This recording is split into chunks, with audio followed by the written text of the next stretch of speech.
जब 15 अगस्त को आजादी का सवेरा आ गया तो क्या जल जंगल जमीन में बंटवारा हुआ, उसको उसका हक अधिकार मिला। सवाल यह है नक्सलियों के नाम पे क्या आदिवासियों की हत्या स्वीकार्य हो सकती है?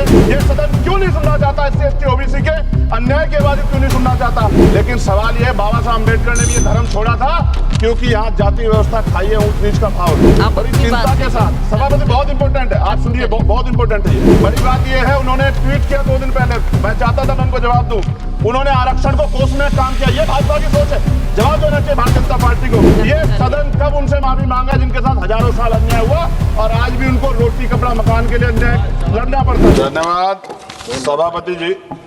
नियम 193 के अधीन वामपंथी उग्रवाद पे हम लोग चर्चा कर रहे हैं और क्योंकि ये बड़ा संवेदनशील विषय है तो बहुत कम समय में बड़ी गंभीरता से मैं अपनी बात को रखूंगा। सभापति जी, हम लोग फूले साहू अंबेडकर को मानने वाले लोग, हम लोग संविधान को मानते हैं, संविधान के आधार पर चलते हैं। हम लोग बंदूक को सही नहीं मानते और बंदूक का रास्ता सही भी नहीं, क्योंकि अगर कमजोर कभी बंदूक उठाएगा तो उसको कुचलना, उसको मारना आसान हो जाएगा, नक्सली या और तमाम तरह के आरोप लगा के।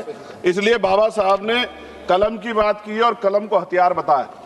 सभापति महोदय, मगर सवाल ये है कि 1947 में जब हम लोग आज़ाद हुए तो इस देश का जो वंचित वर्ग SC ST OBC, जब 15 अगस्त को आज़ादी का सवेरा आ गया तो क्या जल जंगल जमीन में बंटवारा हुआ, उसको उसका हक अधिकार मिला।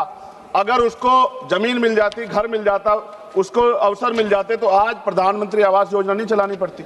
सभापति महोदय, जमीन का राष्ट्रीयकरण नहीं हुआ, इसलिए मैं बहुत जिम्मेदारी, क्योंकि मैं तो वो व्यक्ति हूं जिसके खुद के ऊपर NSA नेशनल सिक्योरिटी एक्ट लगा जब मैं अपने लोगों के लिए लड़ने गया, और 2 अप्रैल 2018 को मेरे जैसे बहुत सारे लोगों पे लगा क्योंकि हम अपने हक की लड़ाई लड़ रहे थे। सवाल यह है नक्सलियों के नाम पे क्या आदिवासियों की हत्या स्वीकार्य हो सकती है? हम लोग इसका विरोध करते हैं। हमारा स्टैंड है, हम नक्सलवाद के समर्थक नहीं है, लेकिन आदिवासियों को नक्सली कहकर उनकी हत्या नहीं होनी चाहिए। सभापति महोदय, देश की 1/4 आबादी SC ST 25% से ज्यादा बड़े समाज के साथ जब जुल्म जाति अन्य अत्याचार होता है, उनकी हत्याएं होती है, उनकी बहनों का रेप होता है, उनको मारा जाता है, जलाया जाता है, उनके घरों को फूका जाता है, तब इस सदन में चर्चा क्यों नहीं होती? ये सदन क्यों नहीं सुनना चाहता? SC ST OBC के अन्याय के बाद क्यों नहीं सुनना चाहता?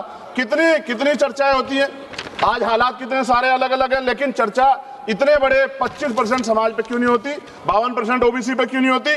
सभापति महोदय, मैं तो मानता हूं कुछ लोग फॉर्मेलिटी के लिए कहते हैं, अगर मैं आना होता मैं तो चर्चा के लिए चिल्लाता हूं कितनी बार, वरना तो SC ST के लिए कोई चिल्लाता भी नहीं है। ये तो रिप्रेजेंटेशन है संविधान में, ये ना होता हमारे घरों में, हमारी गलियों में कोई वोट मांगने नहीं जाता। हम जानते हैं कि जाति व्यवस्था कितनी बदली है। और एक हमारे सज्जन कह रहे थे कि जाति व्यवस्था की वजह से एक दलित ने छोड़ दिया नक्सलवाद को, लेकिन सवाल यह है बाबा साहब अम्बेडकर ने भी ये धर्म छोड़ा था क्योंकि यहाँ जाति व्यवस्था खाई है, ऊंच नीच का भाव। सभापति महोदय, हमारे सम्मानित एक भाजपा के सांसद जवाब दे रहे थे बड़ी चिंता के साथ। सभापति, बहुत इंपॉर्टेंट है, आप सुनिए, बहुत इंपॉर्टेंट है ये। वो ये कह रहे थे जवाब देते कि उन्होंने कुछ ब्राह्मण्स के नाम लिए और कहा कि भाई ये इनके मालिक हैं, इनके यहाँ लेबर तो SC ST है, ये विचारधारा पर आधारित है। तो क्या कहना चाहते थे कि इस देश को तोड़ने की मूवमेंट कौन चला रहा है? जवाब दें वो। बड़ी बात यह है, उन्होंने ट्वीट किया 2 दिन पहले, मैं चाहता था मैं उनको जवाब दूं। उन्होंने आरक्षण को कोसने का काम किया, ये भाजपा की सोच है। जवाब देना चाहिए भारतीय जनता पार्टी को।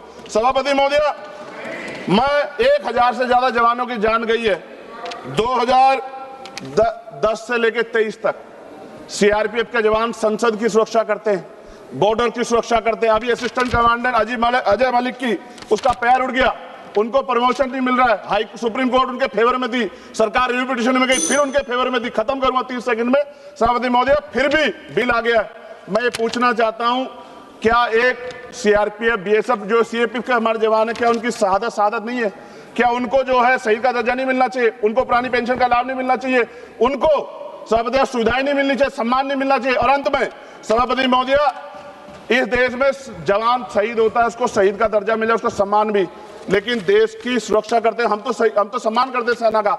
सीवर में सफाई कर्मचारी मरता है, इतने आगे बढ़े हम लोग, उसके बच्चों को भी अपना पेट पालने के लिए कई तरह की मुसीबत गुजरना पड़ता है, कोई नहीं सोचता। सच ये है, इस देश में दलित आदिवासी आज भी गुलामी की जिंदगी जी रहे। सरकार उनके लिए कुछ सोचना नहीं चाहती, सरकार नहीं सोचेगी तो फिर से किसी वाद का जन्म हो जाएगा। इसका, इस अन्याय का, ये जो कठोर अन्याय है जो सदियों की हिंसा पे आधारित, सदियों के भेदभाव पे आधारित है, इसका जवाब सदन को देना पड़ेगा।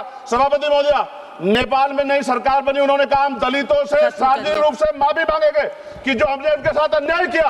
ये सदन कब उनसे माफी मांगा जिनके साथ हजारों साल अन्याय हुआ और आज भी उनको रोटी कपड़ा मकान के लिए अन्याय लड़ना पड़ता है। धन्यवाद सभापति महोदय। जय भीम, जय भारत।